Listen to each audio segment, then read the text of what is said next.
You are tuned in to the best old-time radio program in this universe. The Boxcars 7-Eleven Old-Time Radio Pod, where the oldies are still young.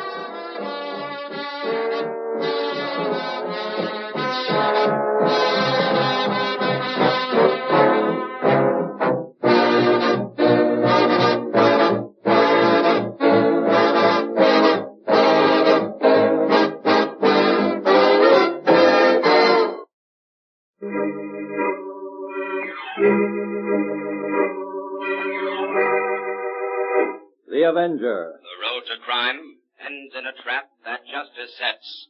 Crime does not pay.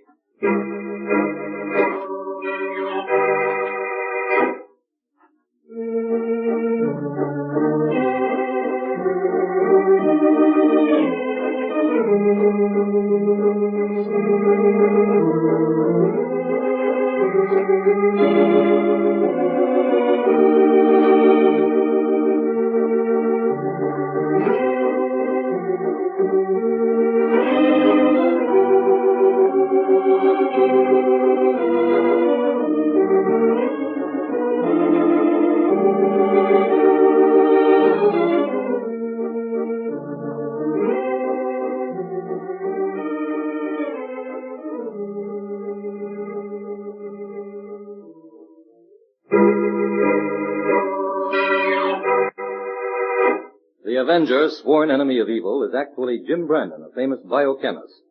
Through his numerous scientific experiments, Brandon has perfected two inventions to aid him in his crusade against crime as the Avenger.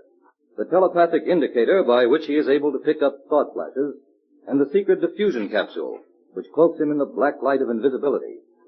Brandon's assistant, the beautiful Fern Collier, is the only one who shares his secrets and knows that he is the man the underworld fears as the Avenger. And now, the Avenger and the Department of Death.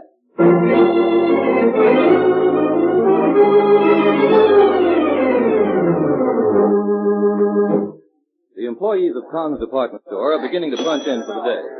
Among the early arrivals is Mabel Darney, who hurries toward the employee's elevator. Oh, good morning, Mr. Kilgore. Morning, Mabel. You're in early this morning. My clock must have been fast. My, Mr. Kilgore, your windows certainly look pretty this week. Oh, thank you, Mabel. I've had quite a few compliments on them. Too bad I can't hold them over for another week. Saved me a lot of work. I'll say. I wonder what's holding up this elevator. I don't think Joe's come in yet. Then where's the elevator? It's always parked here on the main floor overnight. Call up through the grating. Someone else may have taken it up. It's not in the basement. I can see down it. Mabel! Oh, Mabel, what's Mr. the matter? Kilgore, come over here quick. Well, what is it? Look, down there at the bottom of the shaft. It's Grady, the watchman. He looks like he's dead.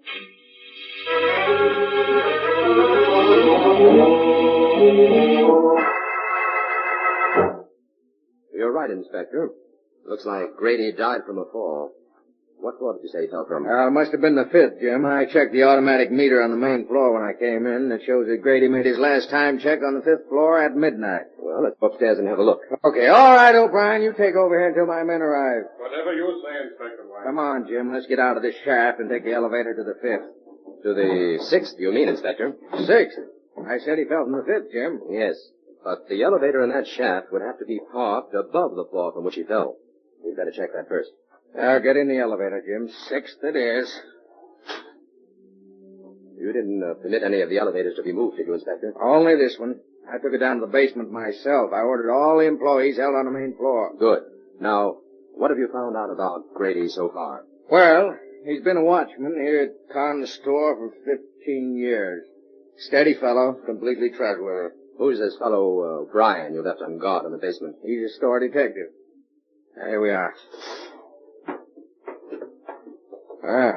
There's the elevator, just as you said, Jim. Uh-huh. Very strange. Oh, what's strange about it? You expected to find it here, didn't you? Yes, but would you mind explaining why Grady rode this elevator up to the sixth and then left it parked here and used the stairway to the fifth floor? Oh, Jim, don't start that. The first thing Come I on, know Inspector. Let's take a look at the fifth floor. We'll take this elevator. Grady, you. All right. Now, there's no doubt in my mind this was an accident, Jim. Nothing valuable was stolen or the alarm would have sounded, so don't try to stir up anything. Oh, a perfect landing, Inspector.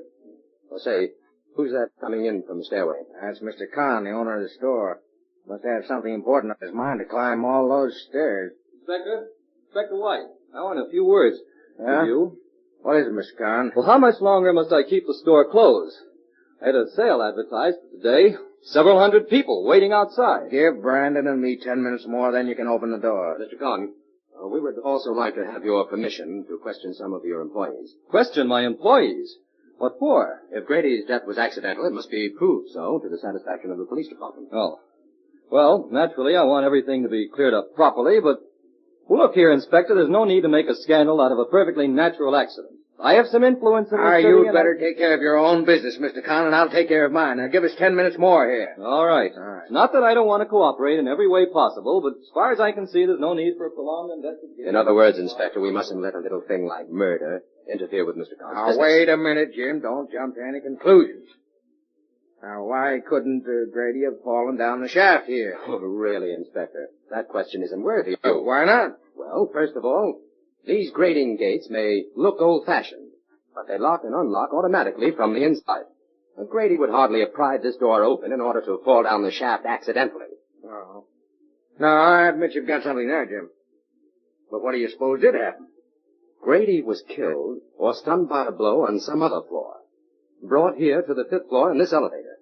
Parked right here on the floor where we're standing while his murderer took the elevator to the 6th floor. Left it there. Punched the time clock on that floor. Walked down the stairs. Punched the clock here. And pried open this gate and threw Grady down this shaft. Ah, that's all guesswork, Jim. You have no way of proving any of that. I can prove all of it, Inspector. I'm listening. Well, Grady had a bad gash on his head, didn't he? Yeah? Look. There on the wall of the elevator. About 30 inches from the floor. Looks like a small blood stain. Now, look at the floor. Right here where we're standing. There's a larger and more distinct stain. Yeah, but why should the murderer overlook evidence like that? Only a few dim lights are left burning on these top floors at night. The murderer didn't see it. Now, last but not least, look at the marks on this outside elevator door, made by a sharp instrument, recently. Bits of metal are still clinging to the marks. Yeah. All right, Jim. Where do we go from here? We start looking for the answer to 3 very simple questions, Inspector. Where was Grady murdered? Why? And by whom? Oh, very simple. Going down, Inspector. Please face the front of the car.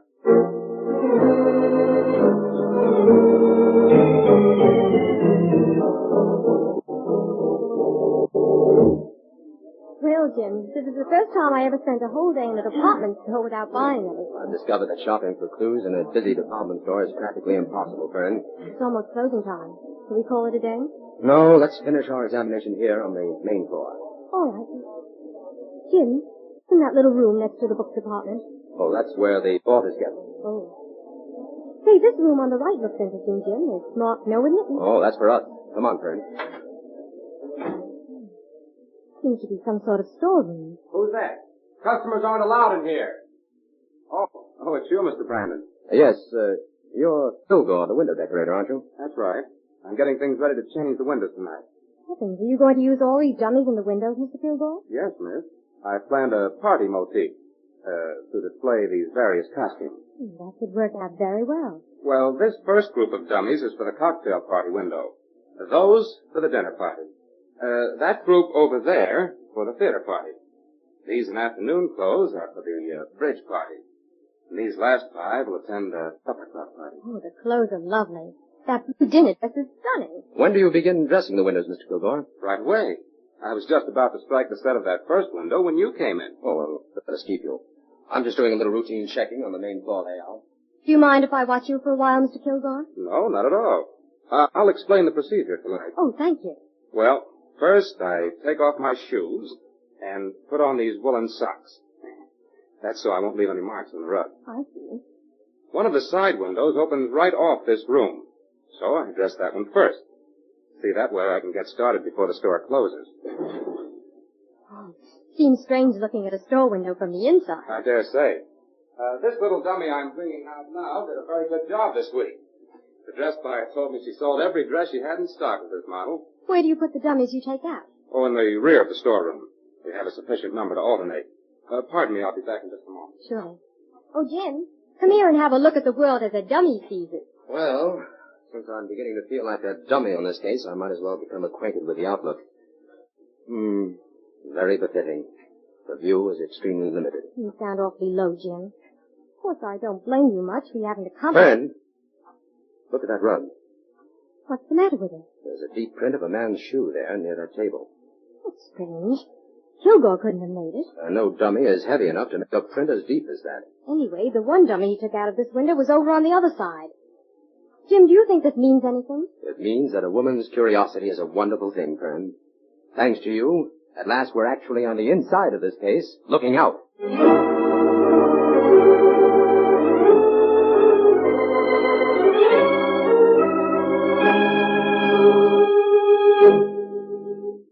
Mr. Sheldon, you're in charge of the jewelry department, aren't you? That's right, Mr. Brandon. Until just a few weeks ago, their jewelry was on the mezzanine. Why was it changed? Mr. Kahn decided to enlarge the department. There's more room for display here on the main floor. I see. You're planning a big diamond sale as soon as the new shipment arrives, aren't you? Why, yes. How did you know about that? Mr. Kahn told me I wasn't to mention that shipment to anyone. Well, it seems to be a fairly well-known secret, Sheldon. Mr. Kahn won't like that at The all. new vault for the diamonds is over there in the room next to the book department, isn't it? I'm sorry, but I'm not at liberty. Oh, well, I know it is. And also that you and Mr. Kahn are the only ones who have the combination to that vault. Mr. Brandon, I hold a very responsible position here. I don't want to jeopardize it in any way. If you have any further questions, I prefer that you direct them to Mr. Kahn. There goes the closing signal. You'll have to excuse me.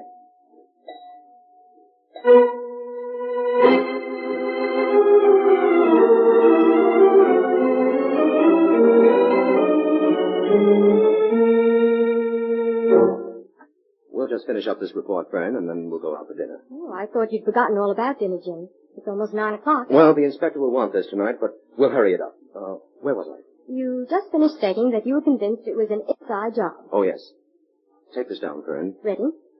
I intend to check thoroughly on all the store employees who didn't check out at the regular closing time the night Grady was killed. This will include all who checked out early, those who were absent, and the few who may have had reasons for remaining late. I'm also working on the angle that there may be a direct connection between the murder of Grady and a plan to steal the diamonds when they arrive. But so far, I've found nothing to substantiate this theory. That's all, friend. Oh, good. I'm sorry. Add this P.S. to the inspector. Go ahead, Jim. Meet me in front of the department store tomorrow afternoon at 4:30 to conduct a very important experiment.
And now back to the Avenger and the Department of Death.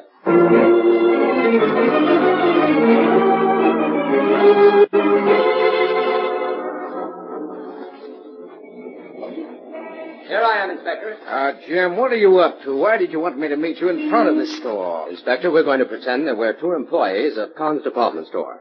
We either checked out early, or we didn't show up for work today. Anyway, we're outside the store, according to our time cards.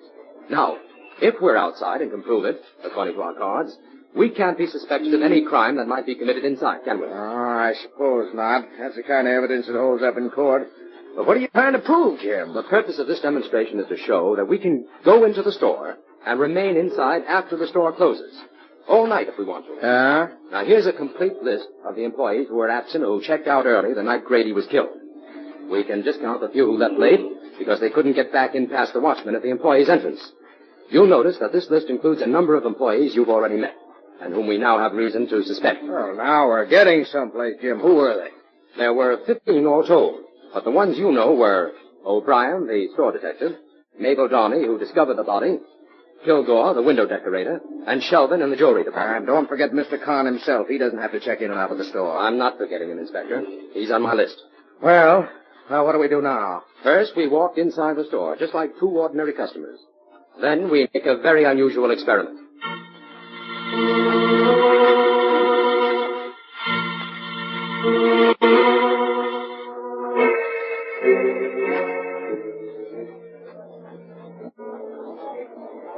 Inspector, the door to one of the side windows is right behind us.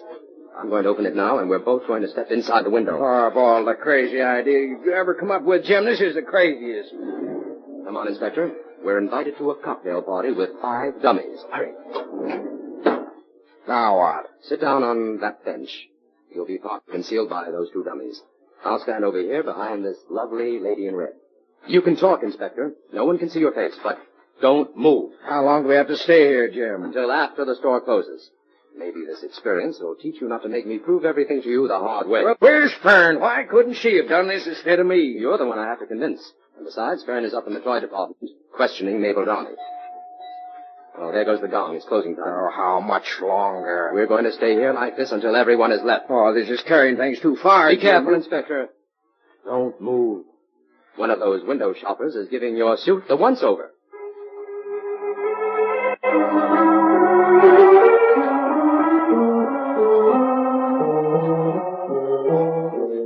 So after I finished questioning Mabel last night, it was time for the store to close.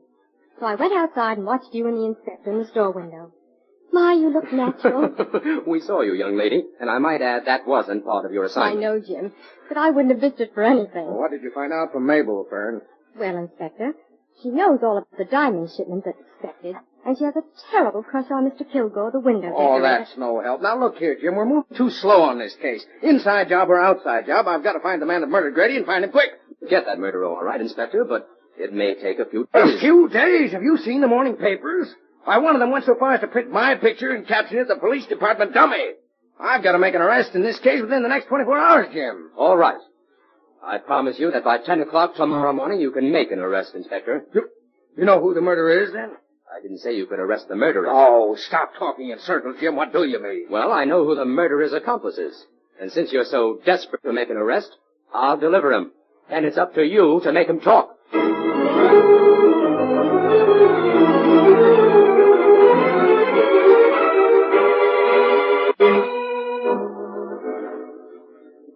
Here comes Mr. Kahn now, Inspector. I hope you know what you're doing, Jim. Good morning, Brandon. Inspector. Good morning. Good morning. Mr. Kahn, we're going to make an arrest here. What? I sent for you because we want to handle things as quietly as possible. An arrest? Who? Roger Kilgore, your window decorator. Why, you must be mistaken, Brandon. Kilgore was implicated in Grady's death. One of his windows was deliberately arranged so that someone could hide in it without attracting attention on the outside. And someone did hide there the night Grady was killed. If it wasn't Kilgore, then Kilgore knows who it was. Bring Kilgore in here, Mr. Kahn. Well, I'm afraid I can't. Kilgore didn't show up for work this morning. What? Well, has he called or anything? No, not yet. Come on, Inspector. We've got some work to do.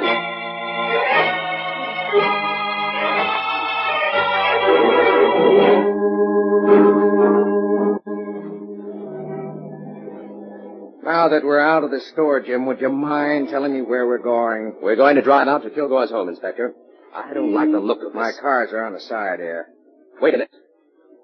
Take a look in that second window, Inspector. What? Why, it's Kilgore. He's sitting on that bench where I was the other night. He has some nerve sitting there in the daytime. Come back inside, quick!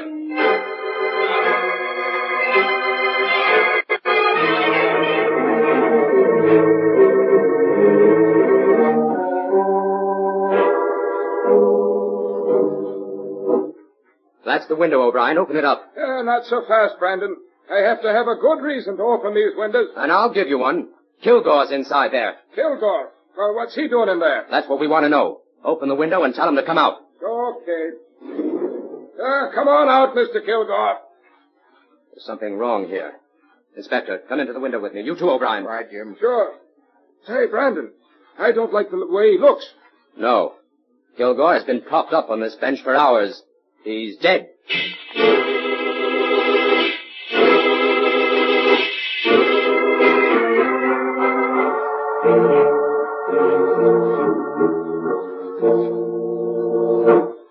How was Kilgore killed, Jim? He was given a hypodermic needle full of poison, Fern. Jim, this case seems to be getting more hopeless by the hour. Khan's store seems to have added a new department. The Department of Death. Well, the whole thing has taken an unexpected turn, but things are beginning to add up. For instance? Kilgore was murdered by someone who no longer needed his services and wanted to get him out of the way. That time element ties up with a big event scheduled to take place at the store today. You mean the arrival of the diamonds? Yes. I think the plan to steal the diamonds furnished the motive for both murders. Grady evidently discovered something in connection with it and was killed before he had a chance to reveal what he knew. But, Jim, why should the murderer stay in the store at nights before the diamonds arrive? In order to make preparations for the theft. What those preparations were, I must discover today. Well, I suppose we can eliminate Khan and Sheldon. Why should we eliminate them? Well, you said they both knew the combination to the vault. They could steal the diamonds any time they wanted to without any preparation. Yes, and be accused of the theft immediately. Also, in that case, there's the burglar alarm to consider. No, our criminal is much too clever to employ such obvious tactics, Fern. But why should Khan want to steal his own diamonds? They're heavily insured. Oh. Jim, Sheldon hasn't been absent or checked out early since the day of Grady's murder. So how could he be guilty of murdering Kilgore in the store last night? I'll admit that's got me stumped. But not enough to eliminate him. Come on, Fern. We're going back to the store. And this time we're going to concentrate on the book department.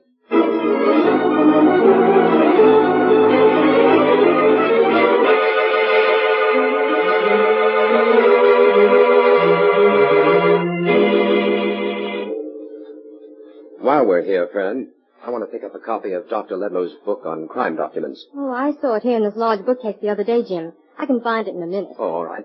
I'll browse around a little in the meantime. Oh, Jim. Yes? Come here a minute. Well, what is it? Look at these books. They're completely disarranged, and some of them are upside down. This whole bookcase is a mess. Yes. It certainly is. That's it, Fern. I've got it. What, the book? No, the solution to this whole grim affair. Oh, at last. Fern, Khan's department store is going to have an extra watchman tonight. This is a job for the Avenger.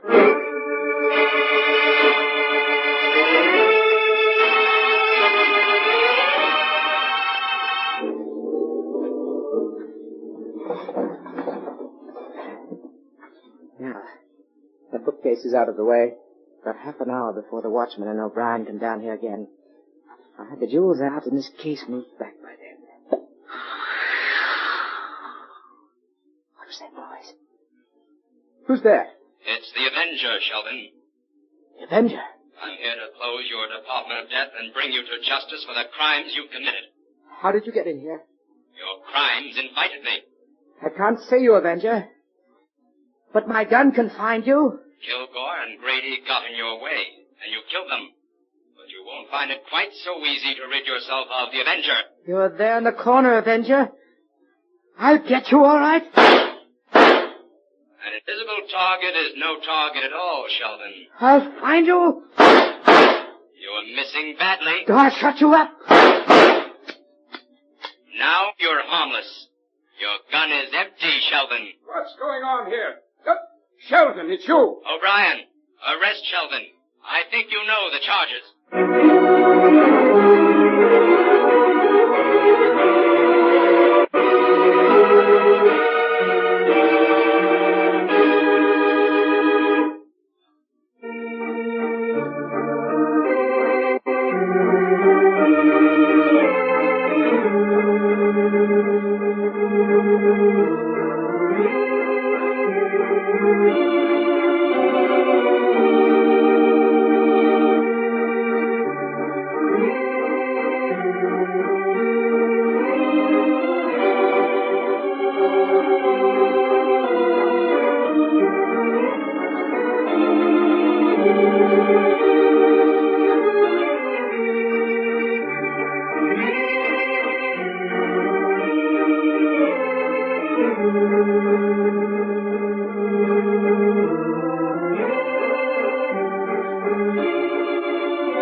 Well, Jim, now that Sheldon is in custody and the newspapers have elevated the inspector to the status of crack detective instead of dummy, would you mind bringing me up to date on a few of the facts?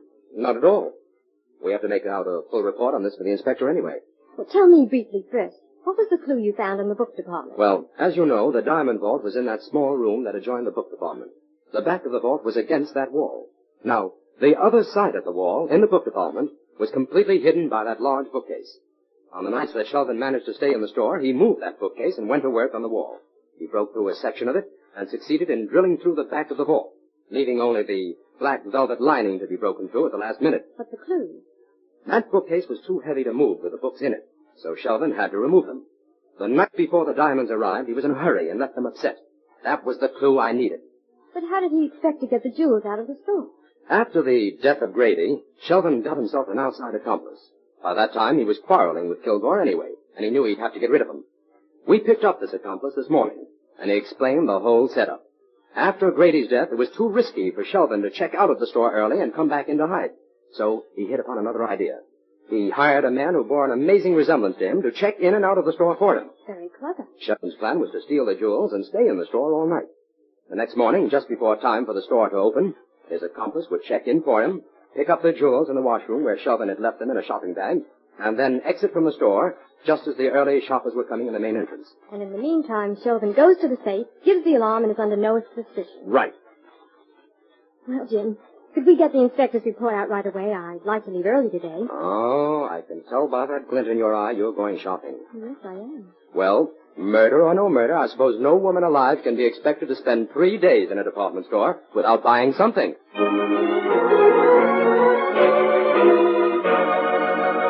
All characters, names, places, and plots used in the Avenger program are fictitious. Any similarity to persons living or dead is purely coincidental. This is a thought. A thought. A thought. Remember, listen for another adventure of... The Avenger.